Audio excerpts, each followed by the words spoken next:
Amazing things happen with the magic of musical collaborations, but how do we drop our inhibitions and make music from the heart with others? My guests are bringing the power of music to thousands of kids across the country. Please welcome Tyler Manning and Jordan Dale from the Boredomfighters to the Music Production Podcast. This episode of the Music Production Podcast is sponsored by Baby Audio, makers of creative instruments and effect plugins.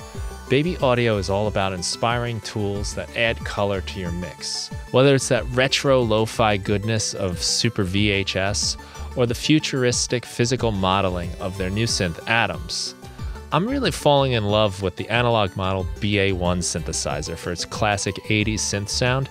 It even has a control that recreates and exaggerates the instabilities and chaos a battery-powered synth would have as its battery dies.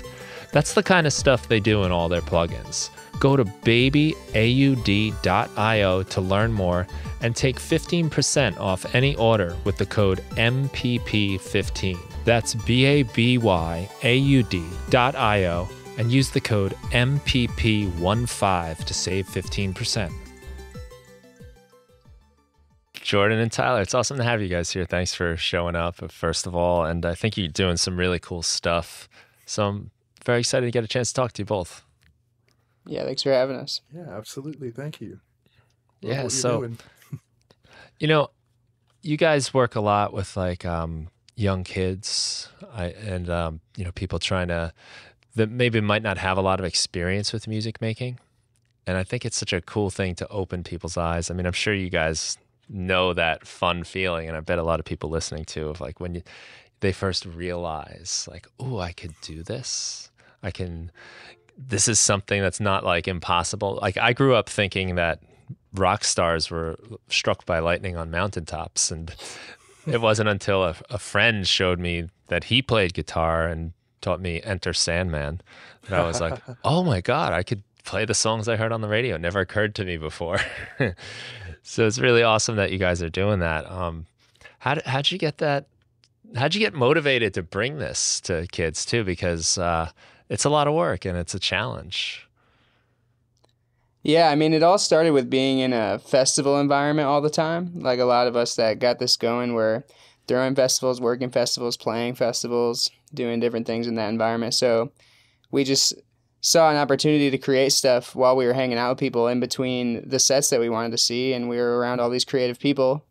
And so we just started making music out of things in public spaces and just like lowering the barrier of entry because we're all electronic music producers mostly, so we've made music out of very simple things that get extrapolated on. It doesn't require like deep, layered, melodic songwriting skills to create a beat that people can head nod to. So we just inviting people like, yeah, oh yeah, you have a wobbly metal thing? Like, come over here and record that wobbly metal thing and let's see what happens. And doing that a bunch got us invited to a school to talk about the music industry. And they didn't even invite us to the school to make music. It was just to talk about the work we've been doing in the space. And we thought the best move would be to make a song with the kids about being in the music space. And so we went to this Montessori school and made a beat with the kids. And it was just obvious in that moment that the stuff that we love to do was stuff that we do all the time, which when we're just hanging out, bringing that energy into a space where there's all these youthful minds and creative energy like that.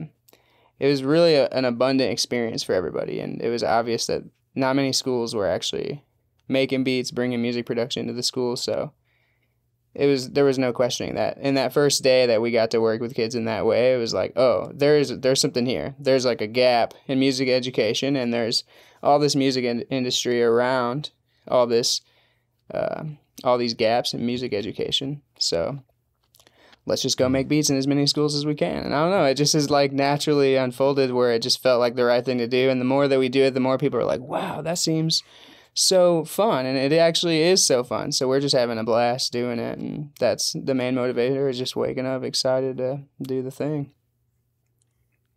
Nice. How about you, Jordan? How'd you get into it? Same story, working together? Or? Yeah, I mean, a little different. They were already into it a bit. I popped in Okay, let me see. I guess 3 years ago and some change. I was just working at another job, but I had some friends that had crossed paths and wanted us to align, and I just reached out sometime. Hey, I hear you do this thing. Is there any way I can help? And I remember the time he was just like, yeah, we've got this workshop coming up. You want to pop in, maybe bring a synth? Um, I definitely brought more than one, but Awesome. that's what started the whole path. And then just where I was at my job at the time, it after doing it the first time and saw the impact that was able to make, like in the same way, yeah, it was so freeing of just this free form of going into a space of these kids where it was truly like it was a center of kids that have had different domestic abuse things happen, and so just to see them all super excited knowing that they have other things outside of there that we at least distracted their minds for a bit. It just felt really good that like I did it as all that I could at my other job until it's like I can't even make room for like this other thing anymore. They're not accommodating me. I got to try to make the jump to you know dive into this more. So, uh, yeah, started actually helping more full time of trying to help with the direction of this last year, and yeah, just workshops and festivals all the time, making it happen.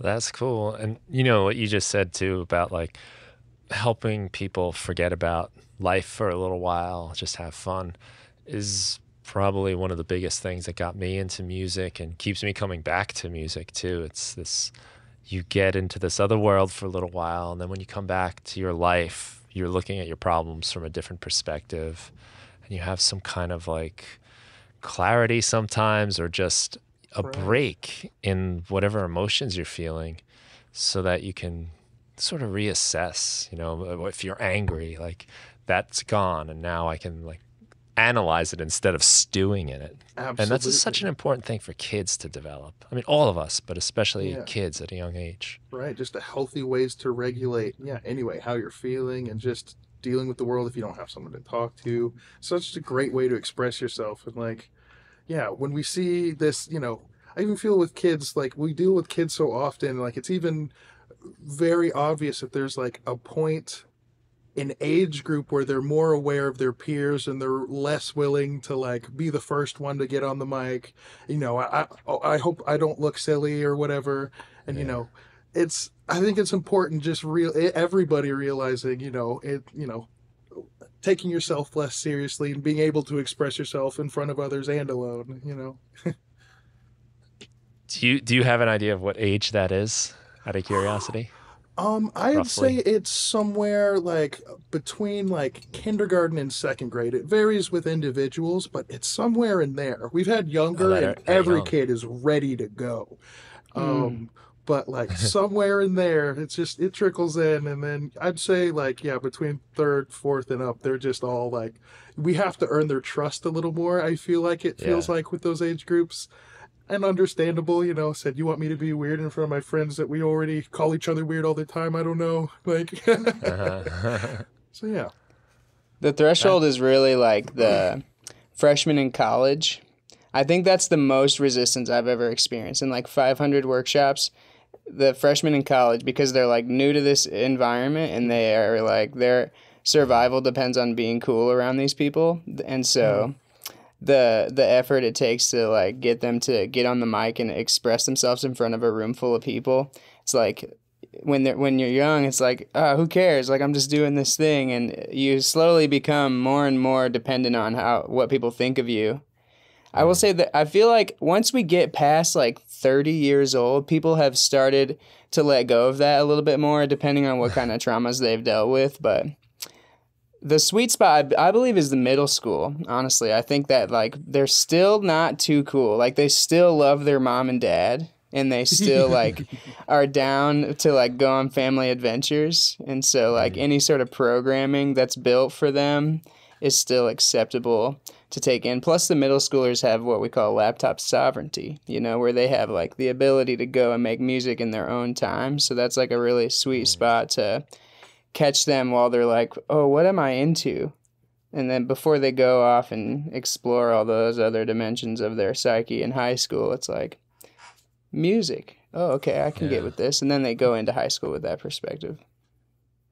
That's cool. I didn't think about that. They're finally allowed to do their own thing, kind of unsupervised and trusted. I thought you were going to say middle school would be that time when they get difficult because I teach high school English. I don't think I told you Sure. guys this. I don't think Um, I knew that. and I have ninth grade mostly.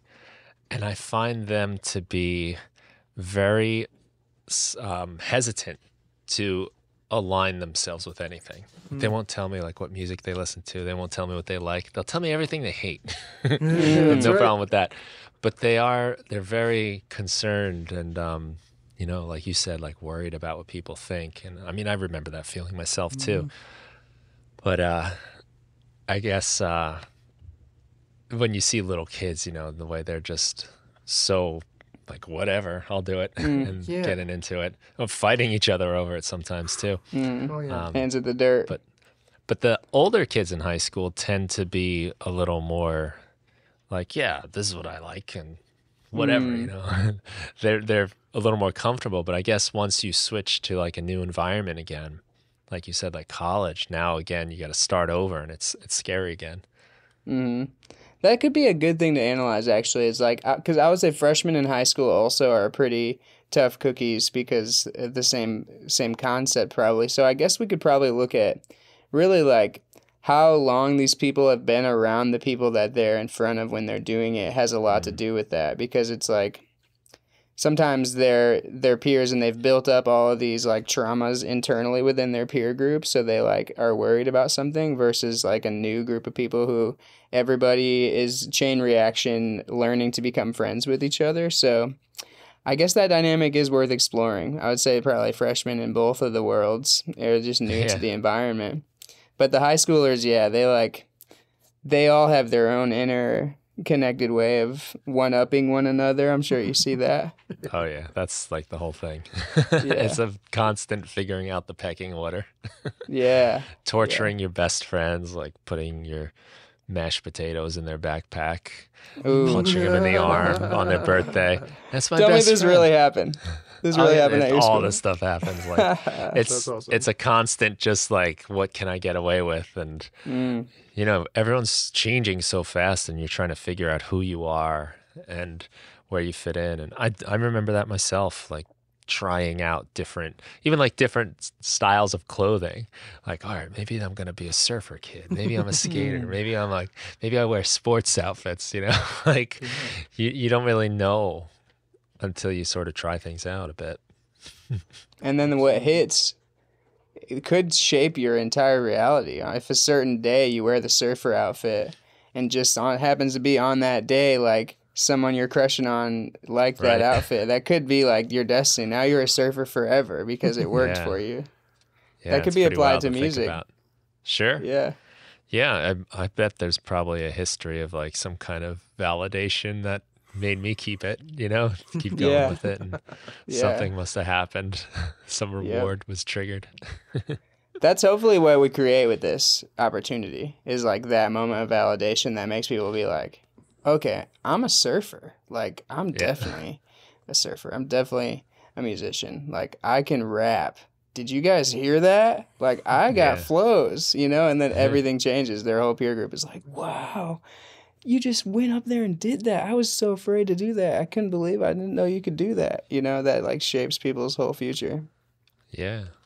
That happens with everybody kind of even when you're collaborating with other musicians. There's that Mm. kind of weird feeling out point where you're like, I don't know if I'm comfortable with that. How do you try to get people past that? I think this could be advice for whether you're working with kids or adults or just other musicians, getting people to sort of because you have to become vulnerable. How do you get them there? Mm. Yeah, we have a lot of tools. Jordan, you go ahead. Yeah, I was about to say we have a bunch of tools that we try to help with that, but like in just creative say learn the rules so you can break them. We just do try to do our best job of setting up some really simple rules and examples, and we do this thing called I do, we do, you do, where like maybe I give an example of something real quick. Here, do you want me to help you? Okay, your turn. But I mean, just a really easy example of like being able to be afraid and not know what to do. Like, I'm sure you've had people just say like, I don't know how to play the keys. I don't know how to play a key. What do you mean you're in this key? Something we try to do real quick and not even put too much thought into it is just like, hey, do your thing, do whatever you want, but hit the black keys. And we're putting them in the constraints of like, if you know, do the theory where like E flat minor pentatonic or whatever, and something they play will fit in there. And so we don't always do the job of explaining that on the front end, but just a simple rule, some simple constraints. Now go to town, like doing what we can to give them the best chance to set up with success with little instruction as possible. Yeah. Yeah, we really just need like one person to help us set off a chain reaction of empowerment. You know, it's like, because when we start the workshop, it's like we just get everybody to chicken neck together, and that's like the opening of the show where we check the rhythm. We say, okay, like who here does not have rhythm, and then a few people are like, yeah, I'm not musically inclined, and then we get everybody bobbing their head to the metronome. And we're like, oh, it's just chicken neck. And I start barking like a chicken sometimes. That helps too, I would say, with, opening up the vulnerability is to just be like silly and vulnerable ourselves. We kind of like, we have to not be afraid in front of people to be a little silly. So that way they feel like they're I do, we do, you do situation. But we the chicken always neck try opens to the portal. say there's no bad sound. So like even if we might try to on purpose make a weird sound and just throw it in simpler and do something to it. Be like, hey, like literally, it's fine. We're gonna make this cool. Try to just earn that trust through showing them sound examples and whatnot. I think I do that a lot myself in the classrooms where I sort of sacrifice myself a lot, sacrifice my own cool to try to let people, feel like it's okay, Yeah. They're like, at least I can at least be cooler than that guy. So. Yeah, exactly. Yeah. I try to make it as uncool as possible. So it's like, oh, you can do better. This like what I do sometimes is I'll like go up to the mic and I stubbed my toe, pretend to stub my toe on my way up, and then just put a vocoder on it. And it's like you don't get any of the you're creating all the tone and stuff now. And they're like, oh wow, that wasn't cool. But it sounds pretty cool. Like after the process that you're trying to explain to us. So just whatever we can do. Yeah. Hey, that's like an important thing to do in our music anyway, is not to judge things too harshly and just go with an idea, follow it, and see what you can come up with. Definitely. I always get stuck when I start overthinking things or trying to decide if it's cool or clever, musically intelligent. If I'm thinking if it's going to impress anybody, that's always where it goes wrong. Do you ever do... I think you do. I feel like I've seen you do these, like timed music making challenges where you only have so long. Yeah. That's amazing what happens when you do that. Like I could spend the whole first half of just like, oh dang it, look at the time and be like, oh, I got to make decisions, and then just it'll even happen in half the time that I really should have taken. It's great. I love deadlines. Yeah, I think that's something helps. You guys do. Because the workshop is 1 hour mostly. So we have 1 hour to get through beats, melodies, and vocals. Like, we don't allow time to really overthink stuff. We're like, oh, yeah, it works. We're moving. And then, like, we'll start moving forward. And then if it ends up not working, like, we just take it out and let there be space. Not every layer ends up working all the time, but we let people hear what it would be like, and we start stacking things up. And it's a creative process of, like, deciding... How many broken didgeridoo sounds can we actually stack on each other before it starts to sound too muddy? And so, like, the EQing on the fly is also, and just like, Jordan's so quick with Melodyne and making it not sound like auto-tune, but quickly fixing the pitch. And maybe this is a cool opportunity to show something. Do you want to try to, like, because we have all these, like, modalities, basically, all these mindset techniques that we go through with beats, melodies, and vocals, and each of them have their own little portals that we open up to continue to dive into the expression and let people let go of the barriers.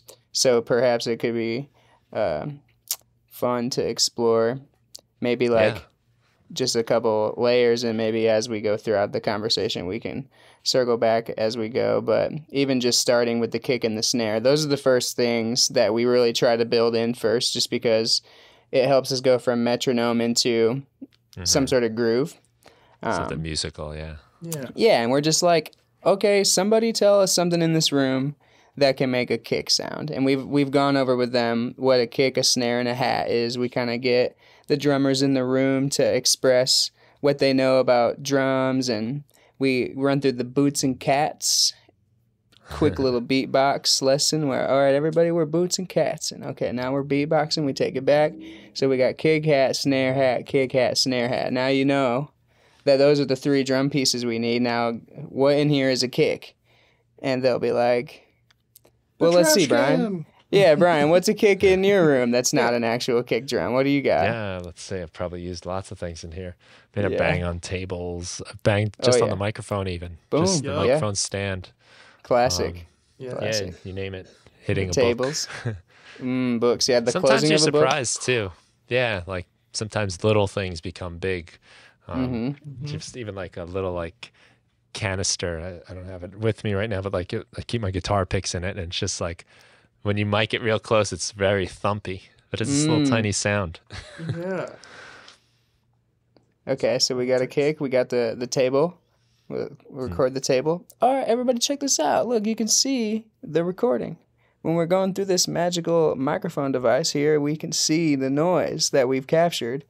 And look at that. There's your kick. And everybody sees the kick. Boom. There it is on the screen. The whole time we're doing these workshops, we got Ableton up on some sort of projection screen. Sometimes it's huge and epic. Like one day we'll do this in the sphere, you know? Like Ableton up on the whole screen. Just mega Ableton. But this is a very visual experience. Look at this sound. Look at this sandwich we're creating of layers. And do you use Simpler, Jordan? Do you sample Yeah. So I have like a couple channels in audio that I make. I mean, I know we talked about maybe we could screen share. Maybe I can do that. But yeah, I can see if I can figure that out real quick. I think I had something pulled up. Screen. Open settings. There's so many good percussive sounds in a classroom. I've done samples with classroom sounds from the locker kicking the desk, kicking the file cabinet, the bell. You know, the bell is a great patch too. I've actually done that too. Yeah, like right there live. It's not a bell. It's this electronic sort of sound. You know, just like a pitch, right? And just to get them all to like clap their hands at the same time, you know, stomp their feet. Oh yeah, it's hard to find 20 people to clap, right? So really like though, when you get like 300 too, it's just like it's just the wildest. Especially to get them all on time. But you always get that snare that's like tiny bit off centered. You get the J Dilla snares from those group claps. We layer them with like the doink of a can or something. Really cool. adjective friendly. Yeah. Right. We got a screen share going. We'll talk the people listening through it as best we can. Yeah, definitely. I've edited this one's I've condensed it a little bit since we've like actually produced and out and released this one, but normally I have like a couple of audio channels that I'll just record samples straight into. I'll like call it like kick and snare, just as an audio holder for where I'm gonna put them in my Simpler. Like I'll like let's see what this one is if we can hear it. I think a kid just hit the mic on this one. But like just doing things, and I'll usually layer it with something else. I just where I hit it on my keyboard might not be the right thing, and I've been audio tested this, but we usually just layer the kicks up, and I'll after we record it in, we'll line it up in here, try to get pretty close to where the transient is, and actually just like play something in real quick against the metronome that is just playing the computer keyboard against the metronome with the samples we get. So let's see if I click this click group real quick. Might mute this one. I have things soloed. 1 second. Let's see. So yeah, we just get kicks going. Same thing, like he explained. We get a clap. Same thing. I just played in MIDI. looks like I have this going to a reverb in here, but yeah, we just start adding things. Once we have something really easy and we can take the metronome off, we start adding extra things, and we'll do a little bit of quantization to put it on there. But a lot of the things that I've been doing lately are like with the in beat mode in the warping and doing the transients to like 16ths and gating them in one way. So you can like let me go onto this sample. Like this is a good example of it, of like this sounds like a pretty good shaker, but if I like let it go, it's a little rough. I've definitely also quantized it a bit, but like if you bring those transients down, like all of a sudden it's pretty on grid, especially against the metronome. Starting to add like other things in, you just start get a bunch of these layers of, regardless of how they played it in, just trying to make it musical and that they could hear the thing that they did. Like this, just really quantize this thing they had, and put this little drum they had, do some creative EQing, just to like get the lows out, and then just put a delay on it. We just, as many layers as we can of like organic things that they play, and we try to keep, most of the time when I do it, I try to keep it to like all sounds that the kids make, just so they can understand like, hey, I did that. But yeah, we're not afraid of using like outside samples. Sometimes it's good to have something prepared if you're not quite able to set a groove but still add elements in. That's a great trick with the transients. Absolutely. You can make something fit that really doesn't. You could just because constant solid sound, and now all of a sudden it's gated rhythmically. It's great. Yeah. Yeah, it's and a let's cool preface kind of hack of the warping. Yeah. all this is happening like very on the fly. Each layer like no more than 5 minutes, because we're holding the attention of sometimes like up to 300 students when we do this as a full assembly. And so it's like it's a very unique pocket to get into as a producer where you're like, all right, we got the shakers. All right, cool. Now you got like, I'm about to get another kid up here. So you got like a few minutes to get that to work, and we'll move on to the next thing. Because if we just lull and we're like overanalyzing the sample too much, then we lose the audience and lose the energy. It's hard to like try to produce a whole track out. You really gotta, have some ideas planned to just grab little bits and make something work. Like even when it comes to the bass line, like I have 3 of them here because we just let the kids go. You can see this kid was just a solid brick, just full lines through. Let me see if I can like listen to these, because the one that ended up with it, it's so funny how it happened. They were just blooping, and it was like, that was funky. I'm quantizing that. So like, let me see if I can maybe turn the metronome down a little bit. Yeah, probably. I was about to say, I know I didn't get to a chance to like audio check to see if levels and how this came out over this, but yeah, let's see. Let me see. Let me find a place that I can just play this rather than just playing the clips here. Well, I guess I need that clip. Yeah, it's cool. It's fun to hear the individual parts. Yeah. So, like, this is the first kid. It's definitely longer, but this is the clip of what they played. I was just like, sure, that works. The next kid, it was fine, but then the next kid was just blooping around. And nice. I was like, oh my goodness, hold on, I have to quantize this. That was so good. It's so funky, and just like, they did it on accident purely, but it was so cool. Like, it's so great to hear things. And groove. Yeah.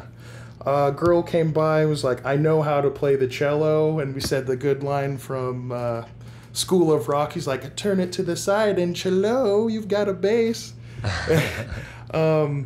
We had a bass, and same thing. This girl just played this part that I was just like, as a loop, that's fine, like, great. And just, if she didn't play it in the right key, but it's fine. Just, afterwards, just transpose it, you have all the tools to do all this stuff. It's great. Yeah. Same thing with we have some synths that we brought out, where we just, same thing, just press flat keys, find a piece that works. I think I gated something over that. Oops. think this playing all here is a little louder than it is in the arrangement, but but yeah, we just grab as many things as we can, and then when it comes to once we have like a good groove setting of everybody's happy with the instruments, we just start I mean, I guess I could let Tyler talk about this part of just getting inspiration for talking about the vocal part of what we do. Yeah. Yeah, so first of all, on the instrument stuff too, I love that Jordan was like, yeah, he asked me to bring maybe one synth because when we met, he was like, yeah, I got all these synths. And I was like, oh, great. Like, we love playing with gear in the classroom. It really helps. And so he shows up to the first workshop with like 10 synths and like a looper and everything. And now it's like kind of become the standard that like, what do we got here, Jordan? We got the Hydra synth. We got... Yeah, so there's the Bass Station from Novation, Hydra synth from ASM. We have an RC505 that we explain the concept of looping and the effects real visually without needing to show macros and things in the DAW. And sometimes like a machine. We try to keep the drum things to things in the room, but you can do all kinds of cool putting the pads into a scale, and then same thing, now you've locked it. Every choice is a good choice. But yeah, just giving them a range of things they could see in this world of music production to experiment and play with, and yeah, let it happen. The Moog too, the sub fatty. The For sub fatty sure. really comes through whenever we need it to. 37, yeah. Oh, when we okay. do these larger setups, I mean, I bring it all at like a Novation Summit, subsequent 37, Wow. circuit track, circuit rhythm. I mean, I have 3 of the sizes of the Hydra synth actually. Standalone push. MIDI sax. Yeah, I have a Roland Aerophone Pro. That's one I'll jam on. We haven't had a good way to find cleanly to sanitize and pass it around, so Right. we're holding off on that for a bit. But we've been trying to expose things to just new tools and things that they'll see in this space, or just let them know if there's things they already do, you can incorporate the musical knowledge that you have into this in some way that is still fun. Yeah. And the blip blocks has been epic lately too. Have you seen these, Brian? Ooh. Blip block. Blip Playtime, blocks. yeah, Playtime Engineering. They're making these synthesizers for toddlers, and they just released like a with all standalone. the like levers and yeah, buttons, it's big buttons. Yeah. It's actually so deep. It's a very, very, like, not crazily deep sense. And we're talking about Moogs and stuff here, but like, it's surprisingly deep for a child's toy, but like, you wouldn't ever know until you read the manual and learn the button combos to press to get some of the more hidden features out. But it's like a mud pie machine. Like, it's insane how cool it is. And if you route MIDI into it, you can separate the synth channels from the drum channels coming in. You can really do so much to like, I don't know. I hooked the circuit tracks into it, circuit tracks, and I took the MIDI channels and I sequenced something that was like entirely sounds from the blip blocks, but I could now sequence it, not have to worry about, Wow. I have to make all of this stuff happen in here. I can now send MIDI notes and drum patterns to it. It is so fun. Oh yeah, it's a really cool device. I can't believe it takes MIDI like that. That's It's pretty cool. wild. And it has indicator lights of the LFO speeds. Like there's just like a kid's, yay, lights are flashing. And then there's a whole thing to let you know, like when MIDI triggers are coming in, the speed of the LFOs, where the LFOs route to with light patterns. Like it's sweet. Like I was like, this is surprisingly deep for what they're advertising as a child's toy. Here, little toddler, take this. You'll be growing up to play an electronic set on this one day.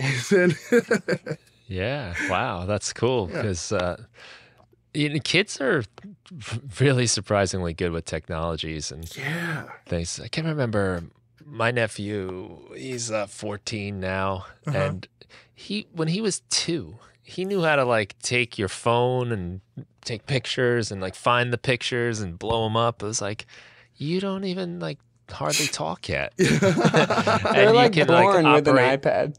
Yeah. That's right. It's funny. Like I mean, I guess we're probably like that too, playing video games growing up or things like that.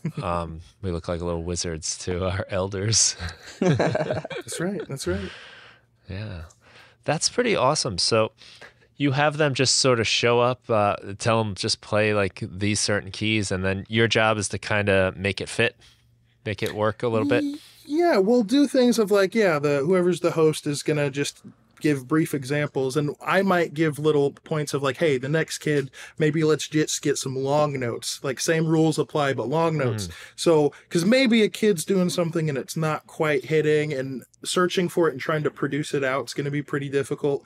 But I could take the exact sound with the transient start that they're playing, and if it's long, I can resample it through Simpler and play it later with the same tone, and who will know it's the same stuff they played, and yeehaw, they're just impressed with, look what I came up with. It's Right. great. Yeah, that's cool. So you're doing a little bit of the work. Oh yeah, definitely And, on the back half, but while we're there, we try to do with as much right there raw as possible, Yeah. and sometimes it really just works out. It's like, this is the vibe. We don't need anything else.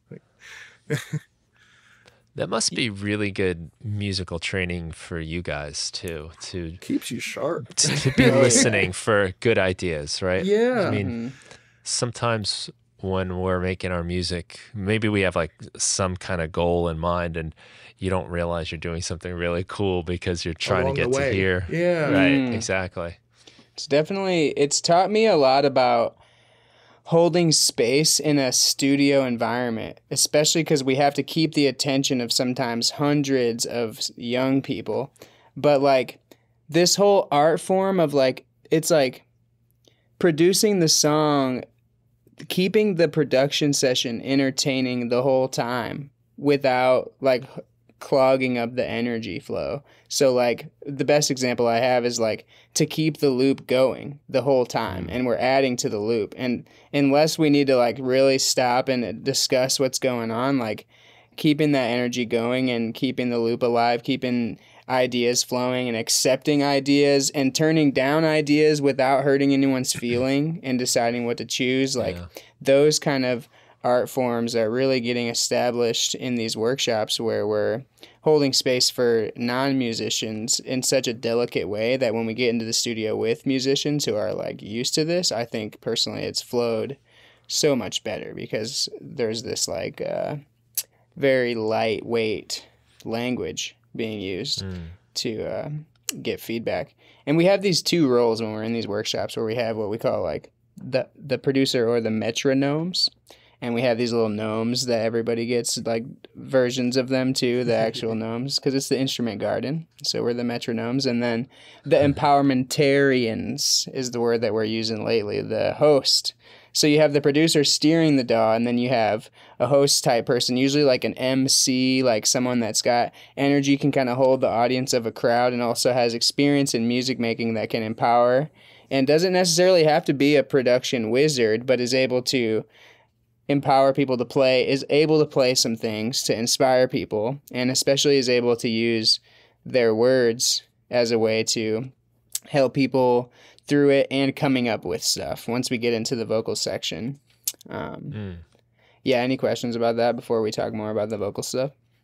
Well, I mean, I could take you on some side tangents, I guess. Yeah. Sure. Because there's so much here that I think are practical skills for anybody. Like you said, turning down ideas without hurting people's feelings. And I mean, that's part of the process. You have to say yes to things. You have to say no to things. You have to make decisions to make music. So, and you're also trying to get people involved and excited, and probably a lot of people that have never done anything like this before. How do you go about that? Any techniques to ease that blow or make it not a blow at all? Well, one of the things I'd say that we do is like, rather than try to make it a blow or just like, no, or that didn't work, is maybe just like stop me like, all right, let's take a second, and this time let's just listen and chicken neck, like bring it back to using your body as some of the movement, because some of the kids are just kind of there stiff, like, oh no, I'm in front of everybody again, I don't know what to do. And just like at least the movement of the rhythm to like at least have your body be on time with the thing, and it usually helps to list even a little bit with it being a little more on time is just an initial thing. But yeah, well, what else you got, Tyler?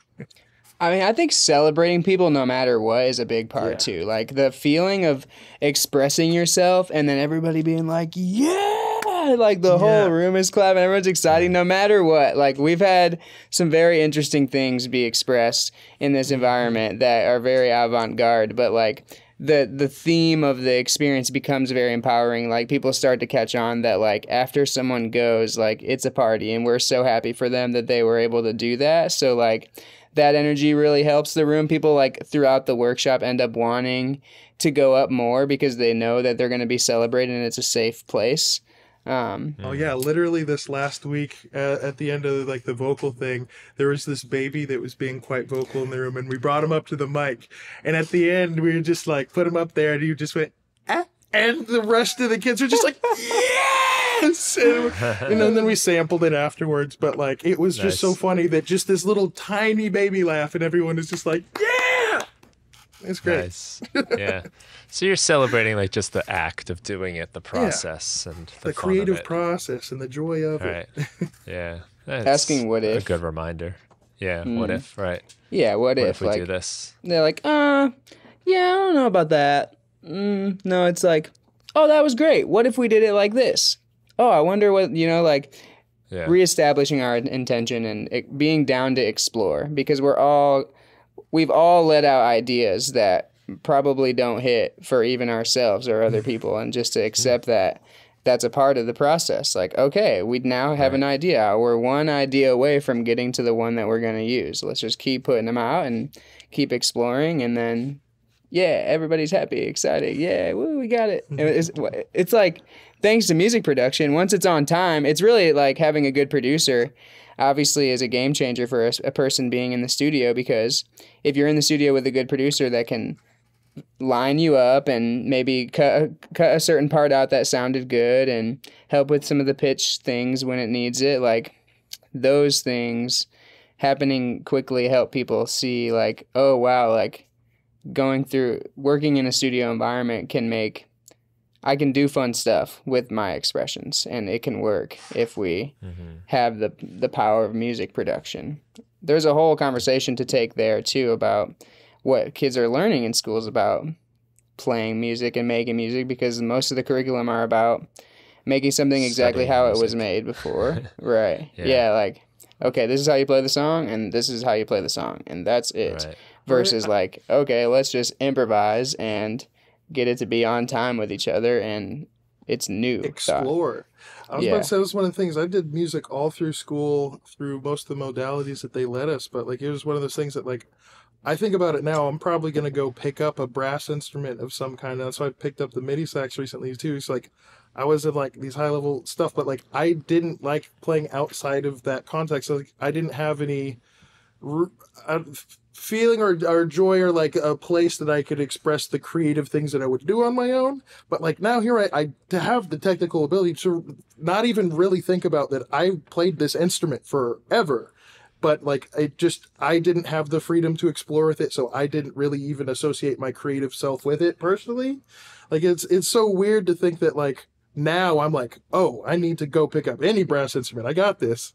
But like I just didn't think about exploring it, even playing with songs that I like at home, because it was like that wasn't celebrated or a way, to express that at all in the school system that I was in. I'm not going to generalize and say that's everywhere, but yeah. I think it's a common thing.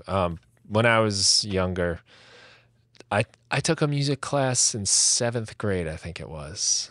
And it was like a general music class. I don't think we touched an instrument, and we learned things. 2 years later, I would pick up a guitar and fall in love. Yeah. But in 7th grade, I hated it. Hated it. Like I was like this like fruit, right, to be picked, right? And I had no idea, but the way it was done was just, it wasn't fun. There was no fun to it. It was like we were tested, we had like just vocabulary tests I remember doing all the time. And it's just like, I was like, I don't care about this. Why do I have to do this? And Can't we I just didn't play? understand it either. Yeah. Yeah. Like you Yeah. establish the vocabulary by just being in conversation about it and just doing Yeah. it a bunch, right?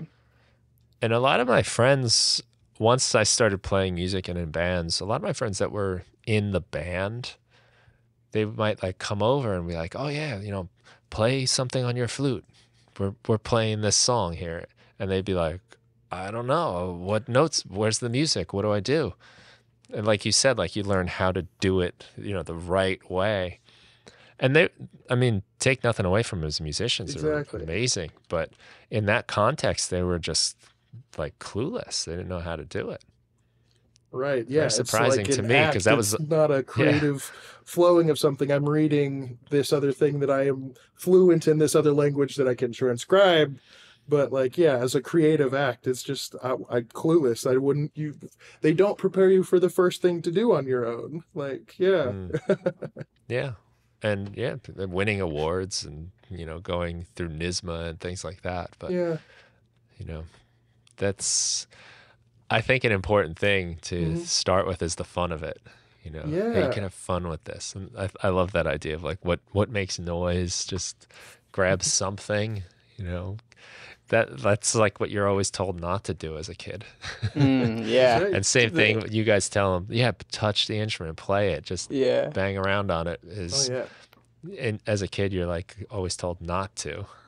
Don't You can touch the feel the piano. teachers wince. Yeah. We're it's like, kind go of our on. favorite part. We're like, go. Now, I hope when you leave this workshop, you're beatboxing in the hallways and somebody else is adding layers with a melody with their mouths or whatever instrument they have, and it's like, please go bang on the desk. All the teachers are like, Oh, no. What have we started? yeah. No, it's a good thing though, because something I've seen more and more, and I wonder if this is where you get the name Boredom Fighters, just kids that are not really interested in anything. And I've been in a couple of meetings, even with parents, where trying to help the kid for something, and it's like, well, what do they like to do? And it's like, I don't know. Like, they're on their phone. And it makes me wonder about myself if I was their age today, which is the age I started playing guitar at. If I had a phone, where I could access everything forever, never run out of videos to watch, never be bored. If I would have stuck with a guitar, if I would have got through those hard parts where your fingers hurt, you don't know what to do, you sound terrible. I don't know if I would have stuck with that. You think you maybe would have gotten distracted from your course if you did have a phone, you're saying? That's what I'm saying. Yeah. Yeah, I'm like you saying were like able to I would have like focus. tinkered on it for a minute and be like, I can't do it. Like, okay. I'm just going to go scroll on Instagram. Well, a lot of what I did as a kid was out of boredom. A lot of the things I learned how to do because there's nothing else to do. Yeah. And even if I played a lot of video games, but after you played all your video games, you were done with them, right? You didn't have a whole library of things to download from. There was nothing on TV. There was nothing on TV. But I don't see as many kids involved with things on their own unless it's organized. Whether it's organized sport or a club or some activity where the parents set it all up. So to give them that, like, here, do this, beatbox in the hallway, bang on the desk, I think is an important thing to expose them to. Yeah, it's an interesting dynamic because even in a world where you can access all the information that you need, I think that people are subject to the role models of their environment. And that's kind of what the Boredom Fighters thing is all about, is like creating those role models and environments that let you know that there is things that you can do with your life to be creative versus the things that your existing community is doing. And so you don't feel like you have to do what your family has set out for you. You don't have to do what the conveyor belt of capitalism has planned for you. That does not have to be the route that you take, because I feel like the mental health epidemic that we live in is often because people wake up very upset with what it is that they have to go do that day because they built a life around this comfort zone, doing some sort of job that they really don't like and just did because that was what was available to them and they felt like that was what they could use to create stability in their life. But showing them like, hey, you can actually create a life in music and creative arts, and here's like the steps to do that. This is a reality. That's really what a lot of that stems from, is like rural communities that don't have a music industry, or inner city communities that are just getting inspired by dangerous habits. Boredom is like this multifaceted angle from areas that actually don't have anything to do versus there's also the areas that just have dangerous things to do. So music being an interception in that versus pursuing dangerous habits is kind of what that is all stemmed around. Does that make sense? Oh yeah, definitely. I mean, the devil's playground, idle hands. Oh was yeah. that expression, you know, like Right. yeah, like you get into trouble when you got nothing to do. Yep. And yeah, I could see like there's sort of these like two problems, right? Like you can get into trouble, or you're over scheduled, over planned for, and you're not allowed the freedom to kind of figure stuff out creatively, you know. It's a tough world for the kids today to grow up in. Yeah, being born with an iPad in your hand, it's like this.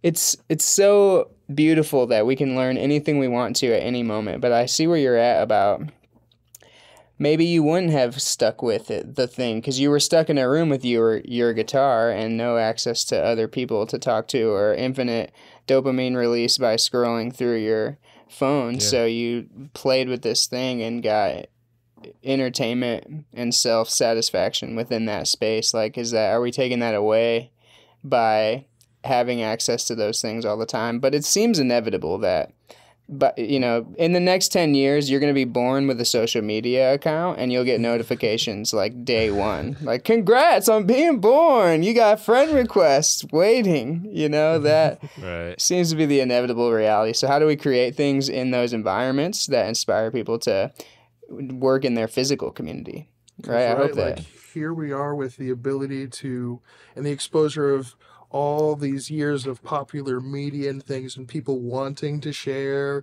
their tips and tricks and things. So like, right, the same thing of where I guess you could just let the media come at you. There's so many guides to learn all of the things that people are excited about and think are cool in these different spaces, whether it's like visual effects, 3D modeling. Like, it's exciting to see, and how accessible some of these tools are, and how they can be low cost or free. It is so exciting, but right, it also takes that exposure to it and knowing that it is possible, when someone to, I don't know, like, yeah, let you know that this is a possibility that exists out in the world. Yeah, it's important to see that. Again, for me, like growing up, I never really saw anybody play guitar in front of me. You know, that unless it was like on TV or maybe a stage, but I hadn't been to too many concerts at that point. It took like, oh wow, like you show me what you did, talk to me about it, kind of thing. And having that, bringing that to them is great. You know, like, yeah, that thing when you were banging on those things, having fun as a kid, and you got yelled at to stop. There's actually some value to that, and because it's a great window too to their playfulness. You know, the inner child type thing. It's something I always tell my students at the end of the year is like, don't lose that. You know, remember that. Don't forget that. You're going to be told to mature and grow up. I'm always the one that's saying, like, everyone else will tell you that. I'm going to tell you not to. It's so important. It's a good reminder to us all too. Do you remember the point in which it went from like noodling on the guitar to having an intrinsic motivation to get better at it when you woke up every day? Or was it like, did that happen for you right when you started playing, or was it like a journey? It kind of did. It happened really quick because I couldn't believe it was possible. Mm. You know, I didn't know I could do that. I didn't know I could play the songs I heard on the radio on an instrument if I had one. Mm. I had no idea. First 14 years of my life, it just didn't occur to me. And that's probably with so many things for so many people. Like, you just don't realize that's something you could do. Mm-hmm. Actually, I think like even surfing was one of those things too, where, I mean, I live on Long Island by the beach, but even that seemed kind of like it was like for the older kids or something. And then my buddy got into that and was like, try it. I was like, oh, okay. And that was a fun activity that you could do. But for me with the guitar, it was just kind of like I was so blown away that it was like I just didn't even know that door existed.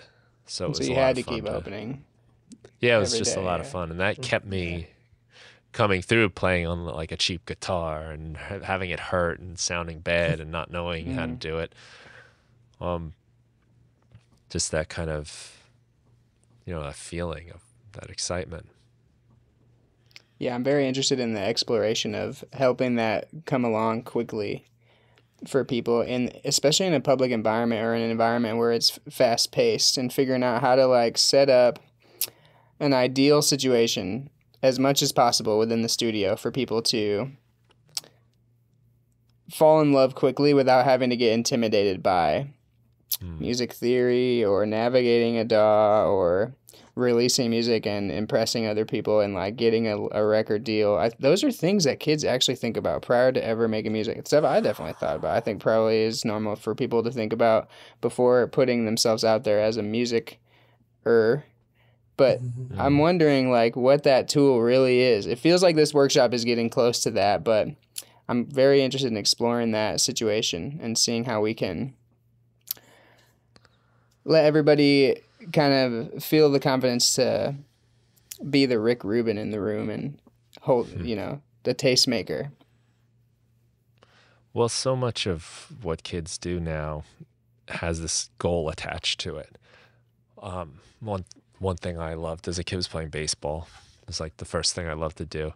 And you'd play in the street with your friends, and that was like the fun of it. But now it's like, well, you need to get a scholarship. You need to get on these 5 different teams that you can play with. A lot of everything sort of has like a point, So I could see how, I'm going to play guitar, but, I'm not good. And I wasn't. I knew nothing about music whatsoever. I paid no attention to that music class in 7th grade, so I didn't know anything. And it was, I never like thought I could even really do it until I was doing it. And it taught me that like you don't have to be born with it, I guess. And I think there's a lot of that kind of like you hear like kids at a young age saying things like, I'm not musical, I'm not creative, I'm not artistic. It's like, well, how do you know? Like, try. You're like, I can't draw. It's like, well, how much time have you spent trying to draw? The power of yet. I was about to bring it Yeah, up. that kind of Carol Duet, right? The growth mindset stuff. Yeah, that was our camp slogan last year. They were really pushing Power it, of and we were using it in the studio so much. Yeah, the power of yet. I can't draw yet. Right. Yeah. I can't draw at the pace, at the capacity that I wish to be able to draw yet. But I mean, I still get that. When I hear people me say too, I'm yeah. not musically inclined, I light up. I'm like, oh yeah? How about this? Let's try this. Right. I'm gonna chicken neck for you. Now are you musically inclined? Anything we could do to break that, because that's just like, yeah. I could see how it is a spirit calling for some people though, versus like, if you don't fall in love with it, you don't have to force yourself to, and maybe that's not your instrument or style of making music.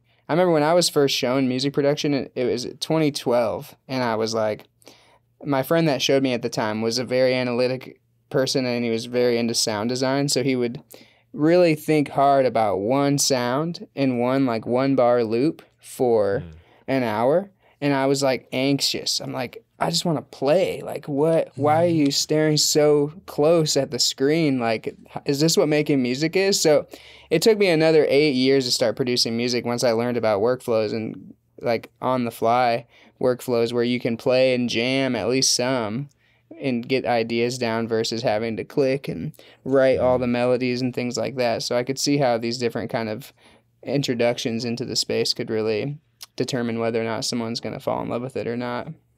Yeah. Yeah, like you said, those role models, how you're exposed to it, what you see, what you think is possible. Yeah, and then we got these coming to be rappers being generated every day in our workshops and across America. It's the hottest genre in most schools that we work in. Jordan, do you want to bust some of these vocals out and see what we captured? Yeah, let me see. Yes. Let me reopen this real quick.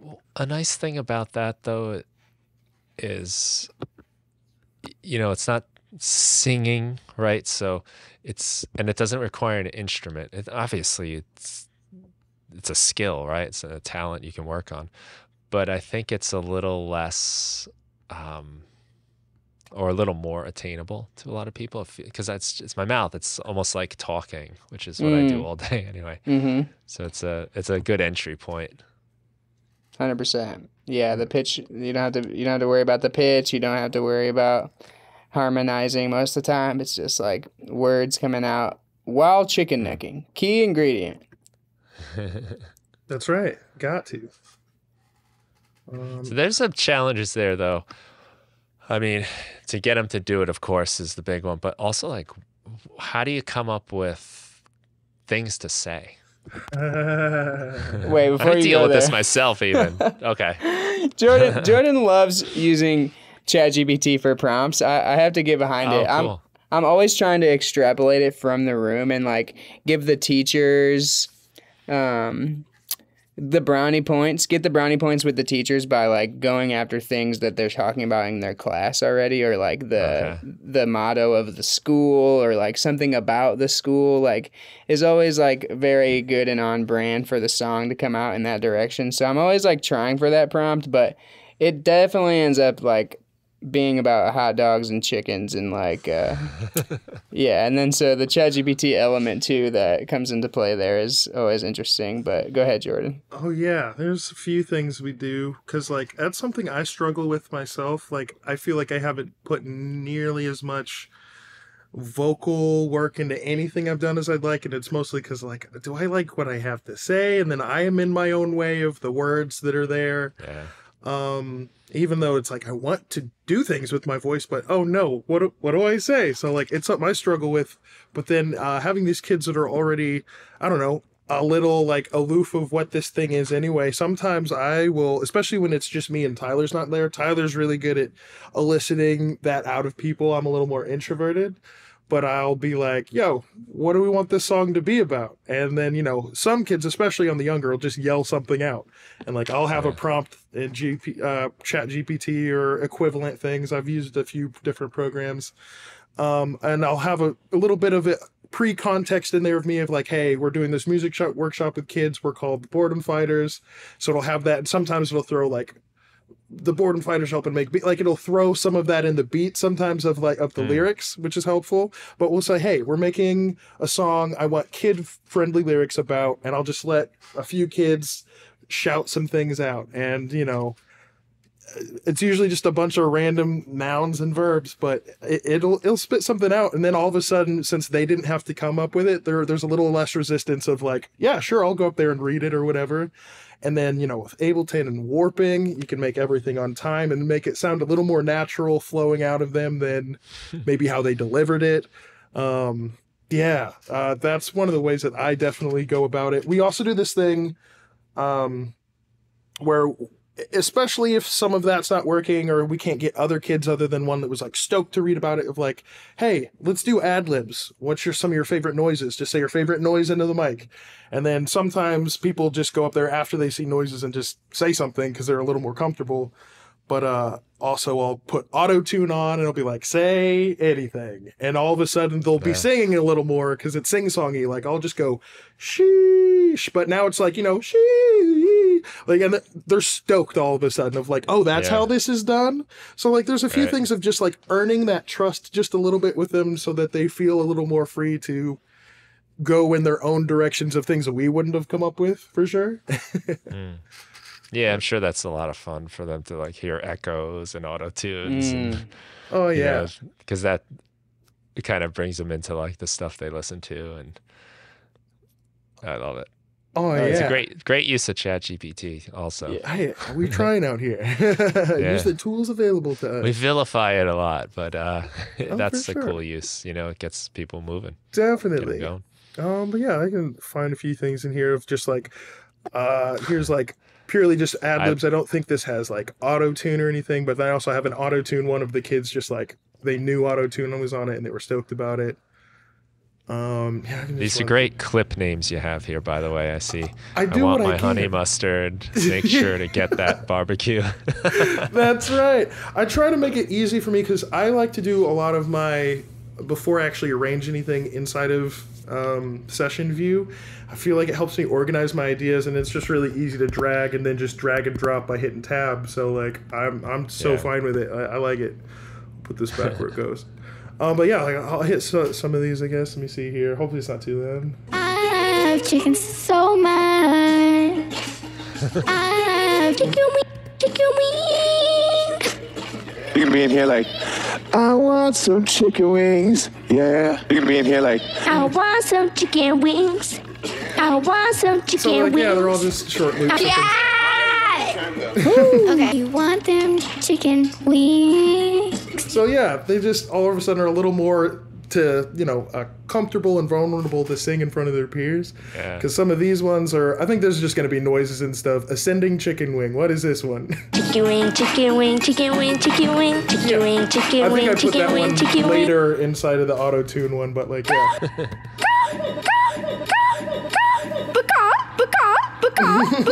Fried chicken. I know this is annoying being loops. They're all one shots in the song. With the side of Chick-fil-A sauce. They're eating the sauce. But yeah, we'll take all of these. You hear them laughing in the background. Exactly. Yeah. Oh, it's That's great. Cool. And then these ones that are the verses. Let me see if I can turn off my effects chain or something and see if we can just hear this as is.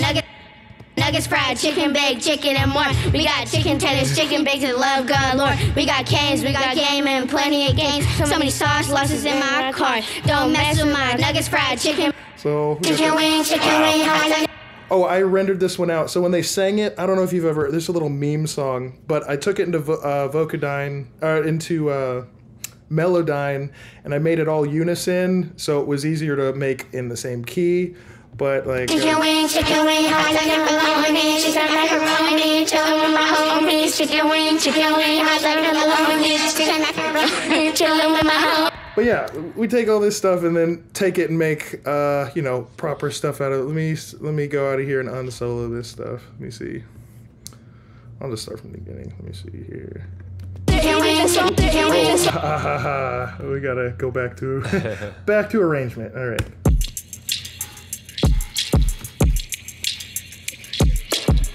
Chicken.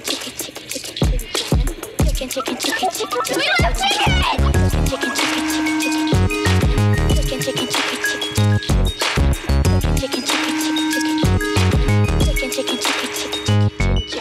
Nuggets, fried chicken, baked chicken, and more. We got chicken tenders, chicken baked, and love galore. We got cans, we got game, and plenty of games. So many sauce losses in my cart. Don't mess with my chicken wings, chicken wings, chicken macaroni, chillin' with my homies. Chicken wings, hot like a bologna, chicken macaroni, chillin' with my homies.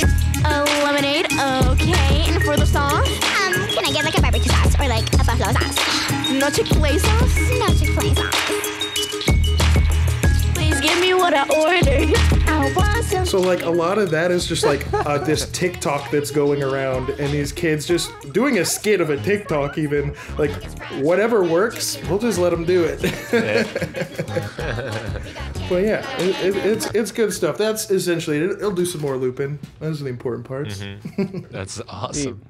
Deep. It's so You can empowering. totally hear the fun they're having in there. Yeah. There's only 2 rules in the instrument garden. Rule 1 is that no sound is a bad sound. And rule 2 is that when we say, y'all ready for this, we need everybody else to go da na na na na na na na na na na na na, and then we stop. Those are the only rules. Just in case you're wondering. Yeah, it's really impressive you're able to get this to work, you know, to get a bunch of people, a bunch of kids especially, that are probably very hard to keep their attention, like you said, as I've experienced firsthand, but to come together too and work on something. And it sounds great. It really does. Well, thanks. It's so fun. Yeah, it takes good producers who are willing to explore and let go of things. That's a big part of it on the fly. It takes, as a person who's mostly been in the host role a lot of times in these workshops, I definitely stress producers out. I can feel it. I know I stress Jordan out. It's like a very stressful environment when you have 300 little humans looking at you to wonder what's going to happen next. And we just recorded something that is out of key and off time. And I'm going to talk to the audience for a couple minutes while you go in the headphones and clean that up. But like when I run out of stuff to say and it's time for the next layer, like you better be ready to record the next one. You know, it's like a very, I believe a lot of producers could do this. And we really are looking for more producers who love the challenge here and have a drive to become better at holding space for studio musicians with experience with that, and people that want to learn to be better at that, because that's kind of the skill set that we want to grow. I mean, as far as our team goes, as I know, like that's a skill set that we want to be able to have. And I think that a lot of times when we're talking to kids about how to use these skills, first I want to say too, like what you said earlier about just doing things to do things. I do try to find the balance of saying, hey, you could do this for money and it's now money motivated, versus like we should explore this for the sake of exploring and expression, and those balance. But I think it's important for kids to know that they don't have to be a rock star to play with music production, and it's a skill that can be used for making music with your friends or for your friends. If your friends are talented musicians, this is a skill you can use to help them record their album. And it doesn't have to always be about you. And that's like a new thing that's in the last 15, 20 years. It feels like the producers are finally getting an opportunity for it to be about them if they want it to be, where the DJs and producers are headlining shows instead of just being the ones engineering the tracks. And there's a whole new reality that's opened up for that. But it's just about finding that for us, and that moment where we can say, hey, you can do this and we're playing with this. And if you want to pursue this deeper, here's how, and here's our info, and we'll help you with that. When you go to schools and, kids have this much fun, what are there any kind of like follow-ups with the school? Do they try to like incorporate any of this kind of stuff into their programs, do you know, or they have you back? Or that's for sure. The first few years of this was like, we're having as much fun as we can, doing as many workshops as we can, and just doing the workshops everywhere and anywhere. And then we started to like feel this kind of lack of substance in that we were like getting these kids super stoked about music production and then leaving, and then they didn't have the resources. And like we're all volunteering and bringing down all of our gear, sometimes hours away from the studio. We're just going to these places at no cost and doing this. So it was like already the resources like weren't there in the beginning as much as we needed them to be. And then we realized like, okay, well, how do we put longevity into this program? So now the big push is for each chapter to have their own gear for ongoing curriculum. Because believe it or not, a lot of schools still don't have functioning computer labs. I've actually been shocked to discover this because we've worked in over 100 schools now, and we've installed ongoing curriculum in 10 of them. And a lot of the time, the struggle is like having just 10 computers that can handle Ableton, that we can install Ableton on and guide the kids through an ongoing curriculum that's a semester long or multiple years long. And we have a few different formats that we've brought it. Sometimes it's 1 hour a week after school. Sometimes it's once a month in the classroom. Sometimes it's at a completely different location outside of the school.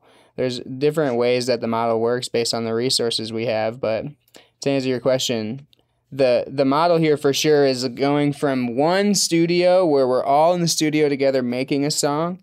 That's kind of the gateway where we're like, all right, this is music making. We're having fun. We're in a large environment. There could be hundreds of people in that room, and we're just making music together and trying to expose people to the magic of being in the studio together. And then that is our way to say, okay, now who at this school, if we had a studio here, how many of you would use it? And then the teachers see 300 kids raise their hand, and then we can go to the principal and say, okay, this is something that the students will use. Now, you got to put some budget on the line for us to give the kids this ongoing. We need you to pay our producers, and we need you to get the gear to have this ongoing curriculum. That doesn't work often when we're like, all right, school, you got to pay producers and you got to pay for gear, and we're going to show up and we're going to take care of everything for you. Often the music teacher has other things in mind and they don't understand music production, so they aren't ready to take that on. They're worried about what it's going to do to their curriculum, which is seeming counterintuitive, but I understand being a busy teacher, you have a lot of goals you have to achieve, so adding things to your plate you don't understand is tough. But we're overcoming that hurdle. We're overcoming the budget hurdle. So that's why as a nonprofit, we've been pushing to just have grant funding and have outside sponsors and money that's in a space for us to just say, okay, school, you don't have budget for this, or you're not willing to allocate budget, but you have a demographic that is obviously wanting this. Well, we're sending producers and all the gear for an ongoing curriculum. And we're bringing 10 laptops, 10 interfaces, 10 microphones, 10 sets of headphones, 10 MIDI keyboards, and these kids are all going to be on their own devices learning how to do this while we're showing them along the way, and at the end they're going to have their own music, and we're going to use our music industry relationships to put these kids on shows that already exist. And that's working. It's definitely working, and our whole thing is based around connecting to the music industry to use that to fill the gap for the ongoing learning. So the kids we go there, we do a workshop, and we're like, yeah, music making. And then we're like, you want to learn more about this? Okay, here's an ongoing curriculum, either in your school or somewhere close. And now here's a show at the end of the curriculum. Now you all have something to work towards. Now you're going to be able to play that song in front of, maybe it's at your school, maybe it's at an actual local venue. We've had a group open for Dead Prez and play all original music and original choreography, and it changed everything for them. And these kind of opportunities, we had a kid open for Honeycomb direct support at the Black Box, and he's like 11 at the time, and he's playing crazy dubstep in a renowned sound system with a packed out crowd, like Oh, yeah, he's those opening for the Whittler in a couple of months. Yeah, at the Mish. At the Mish. That's It's so wild. Wow. Yeah, so That's that's I think the model for the ongoing sustained learning is like, we have this tool to get people excited about making music, and it can be used for a lot of things. It could be used for team building. It could be used for just creating a sense of belonging. It could be used for, just some sort of gap in programming that needs to be filled in these organizations. But it's all really the seed planting for us to say, like, well, if you really want to learn this, then here is a place. That's like the main goal, is for every chapter to have dates on the books consistently that they can say, oh, you're into this? Well, here is a time and a place that you can learn more and actually navigate the software yourself and learn alongside it. And I will say we also are unfolding the Good Producer program, which is something that we're using. We're building the online platform right now for it to be more integrated. We've kind of been in the beta phase of that the last few years with a few kids, but basically kids they say, hey, I want to learn more about music production. I'm in a rural community, or I don't have access to these workshops you guys are doing. They apply for scholarship points, and then they use those points to cash in free 1-hour Zoom mentorships with our good producers in network that have volunteered. Sometimes producers volunteer 1 hour a month. Sometimes they want to do more. Sometimes they want to do less. But we're getting to the point where it'll be really simple for a producer to say, I would love to help kids make beats. I have 2 hours a month on Thursdays that I can do that. And then we background check them, we train them on our processes, and then their calendar is now something that's available on our website. So kids that want to learn that we've given these scholarship points to, we're calling them beat coins. So you get beat coins, and then you cash in the beat coins for your 1 hour sessions. And ideally we get to the point where we have like our full roster of producers on the website, and you go to it and you say, oh, well, here's like, okay, this person makes dubstep. I like dubstep. They listen to the producer's music. They're like, okay, this is a producer I want to learn from. They apply for a time with that producer.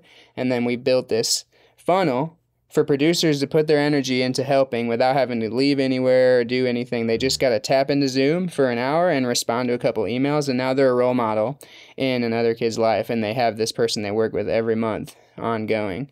We've done this with a few kids, and it's working out great. We're showing kids how to get sets and play shows in their community, how to throw their own events in community, and that seems to be the model, is these ongoing in-person experiences alongside digital mentorship anywhere. And I think that can be the bottleneck opening up for kids in these rural communities everywhere, that, you know, maybe once a year we fly them out from the middle of Alabama and they go to our camp in the mountains, and they've already built a relationship with these producers. So they're meeting them in person now, making beats with them for a whole week, which is another thing we do. A week in the mountains making beats. It's crazy. Nice. We bring the Hennessy sound rig, dude. These kids are flexing the rig with all their campers and peers around them. They're like rinsing whips with all these kids, and it's just the craziest experience. None of them have been to concerts before half the time, and they walk around the corner and there's a Hennessy rig and an LED wall, and it's just the bass is rattling their clothes, and we're giving them earplugs. The staff lovingly calls it the baby rave, because just a bunch of kids that have never seen this before, and just watch them be like, oh my gosh. We have these pictures of these kids just like, what is happening? It's so cool. That's awesome. The most grateful audience you'll ever get, I swear, is like, these kids have never even been to a concert, most of them, let alone heard what happens at 15 hertz with a proper rig, and seeing this LED wall. And so they're like, they're so grateful. No matter what you play, like, the crowd is going to lose it. It really helps the kids in that space. Right. That's awesome. Yeah, that's got to be so much fun to watch happen. No doubt. Yeah, the unfolding. I think the culminating event is really important for this. You know, we talked about the intrinsic motivators and stuff and just doing it for the sake of it. But I'll say personally, like making music, nothing makes me progress more in my music than having a show on the calendar. And as soon as I have a day on the calendar, I'm like, I'll lollygag for 6 months on a track, and then I got a show next week, and I'm finishing it so I can rinse it out. And I'm like, everything's pushing forward because I have this actual deadline in mind. So I think giving the kids a culminating event is big. Yeah. It's like same thing with the 1 hour producer challenge. It's like now you have a guideline on when it needs to be done. So you're going to set some sort of priority to it versus it being something you get to one day. Eventually. Yeah. Oh man. It's so true. Yeah. When there's a show on the calendar or any, like you said, any kind of deadline, really, just suddenly what's important comes into focus, you know, and like all these little things that we do, you can spend like a week and a half compressing your kick drum, and suddenly you realize, like, I don't have time for that. I gotta finish this. Gotta letting go. Yeah, I could see how that's an important thing. I mean, it is in school music programs. They have the concert, you know, that they do throughout the years for different events. Something to work towards. Yeah. Otherwise, you just kind of, what are you doing? Like, you're just kind of playing around. I mean, it happens too. Like for me, even just producing music or whatever, like you can just kind of play with your toys, you know, but to have some kind of endpoint gets you putting them to work. Absolutely. It's awesome stuff you guys are doing. I love it. And I mean, the proof's in the pudding, right? Like, just listen to this. I mean, you can, and I always talk about this as far as our own music, like, have fun. Like, it comes through in the recording. You can hear, and like, literally, you can hear them laughing and having a great time. I think that's an important ingredient in this stuff to see that and hear that. And it's obviously very fulfilling for you guys. You both glowing when you talk about it. So, I can only imagine the effect it's having on so many people. Yeah, it's been good. It's like I feel like, first of all, we should just make a whole sample pack of children's laughter. We have so many good ranges of laughter, and the Boredomfighters sample pack is for sure coming. But, you know, like with the vocal prompting too, like outside of the ChatGPT stuff, like we get some really deep stuff unfolding in these environments. And sometimes kids say stuff on the mic in front of hundreds of kids that they've been holding on to for a while, and people will cry, people will become concerned, people will laugh, like people will now respect them in a whole new way. And this whole form of expression is really just like the art of letting go and just letting it out in a space where you feel safe. I think is something that everyone should have access to, no matter whether you're going to be a musician or not, or you want to make your life about it. Like having a sounding board, you know, when you're playing yourself back, you express thoughts and you hear it now you're observing yourself from a third person perspective, and it's like opens the portal for introspection and just understanding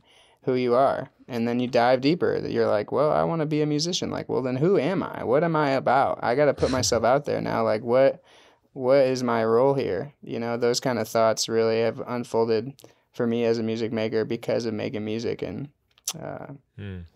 that's the portal we're opening. That's a great point. I mean, you get a chance to sort of see yourself from a different perspective. Like you said, that third person perspective on yourself. And it happens a lot when you listen back to your music or any kind of art, really, you know, whatever it is you do, you get to see and say, oh, wow, how about that? Yeah. Or you know, even like later. Yeah, you know? that's what I mean. Like sometimes even years later, you're like, wow, look what I was thinking about. And sometimes even that meaning changes. You see the situation differently. Recontextualization. Yeah, absolutely. And we're capturing too, like, we do this workshop in places like educational spaces, but we also do this at festivals still and events and like conferences and stuff like that. And it's this really special piece of media that you get from the thing, because now we've captured the energy of the space, and you can hear it when you're 90 years old. When you listen to that song that you made in the instrument garden at that festival with your friends, like you're gonna be teleported right back to that entire weekend just by listening to that song and remembering that moment. And I vividly, every song we have that as Boredomfighters has done, I remember every piece of that day just by going back and listening to that. We capture this like audible photo album of an experience, and that's just a really special tool, I think, too, for the introspection. Yeah, it's true, right? Like it's almost like a sound diary. Yeah. Of sorts. Yeah. You hear like the chatter in the background, the textures of the room, like things that were thought of in that space. And yeah, it's good for I love that kind of stuff in when I'm recording too. Just kind of let the world in a little. I think when you first start, you think everything's got to be perfect and I need an isolation booth, but now it's like the last thing in the world I want. You know, I want to hear what was going on and be reminded of what was happening. It was a moment in time. And yeah, with like something like that, like at a festival or at a school or some other environment, you can really tap into that. The least ideal recording space. Oh, yeah. It's like a loud gym, and we got the mic right in front of the speakers, and all these kids are chattering, and it's like, all right, now's the time to record. Been getting pretty good at having to use RX to try to clean some of it up on the back end. Shout out. I bet it's teaching you tons of things. That's on right. The back There's end. lots of great tools in there. Woo! It's wild. So where can we direct people? Where do you like to have people go if they want to learn more? You've obviously got social medias and stuff. Is there like a home base you prefer to send people to? Yeah, I feel like the Instagram has been the most active for community for us. Boredom Fighters Foundation on there. The website has access to all of our pages and information and applications to get involved. Boredomfighters.org.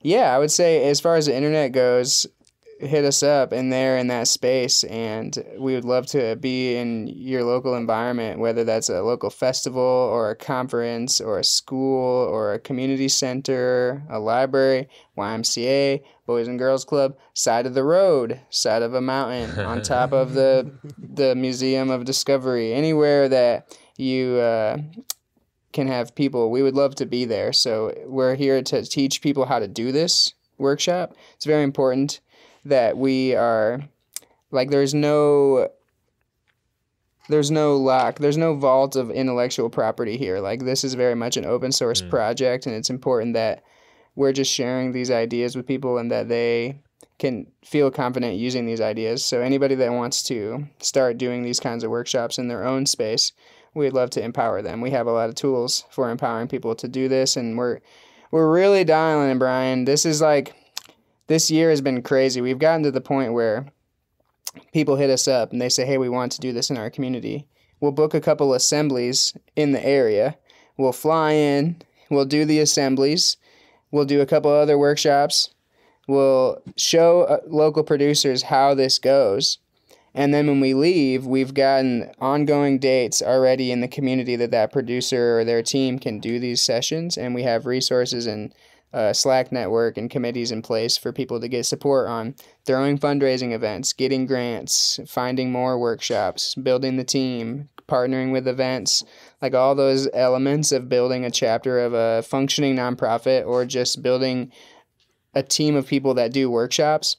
Like, we're really dialing in how we can do that now, and we've got 7 chapters started up that are functioning with their own chapter leaders and their own workshop flow and outreach flow and team building, and that seems to be the model for us to help as many people with the resources that are already available to people, because it's like all these schools that don't have music programs have 100 producers in a 10-mile radius a lot of the times, and if we can just show them, hey, you actually already have the superpowers to be a role model. You just by being a person who sits in your basement all the time on your computer, you now have these superpowers you can use to help people, like, build an entire life in music. And here's how you use them and activate them. So that is our plug, is, yo, let's help people make music. Here are the tools. Hit us up, and we're happy to help.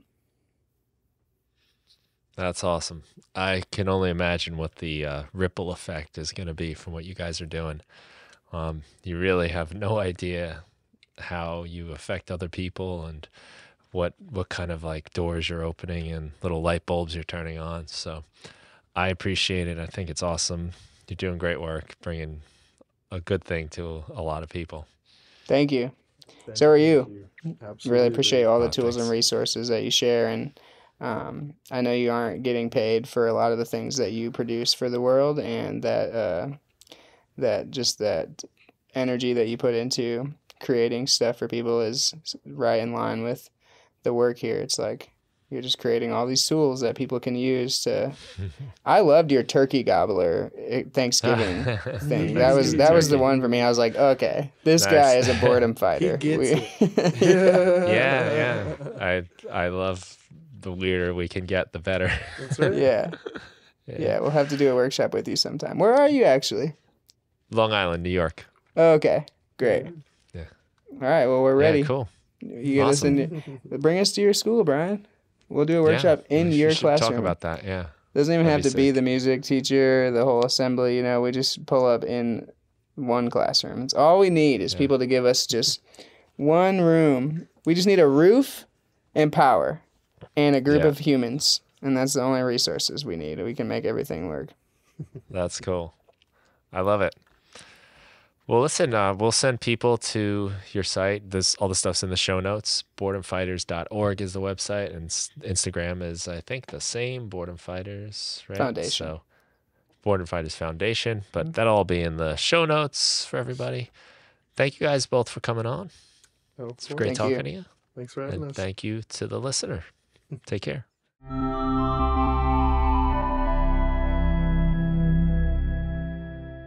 Thank you for listening to the Music Production Podcast.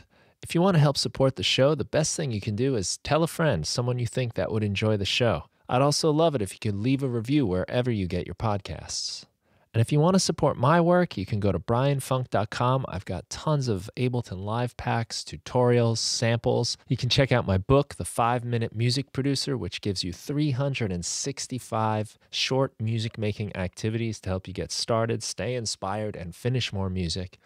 And there's also the Music Production Club, where you get my latest releases as soon as they're finished. It gives you access to a community of like-minded people who are making music and sharing ideas. You can share your music, find new collaborators, and participate in our live meetings where we set up some kind of musical challenge and then make music together and share our results at the end. That's the Music Production Club. It's a lot of fun, and you can find that and everything that I do at brianfunk.com. Thanks again for listening to the show, and have a great day.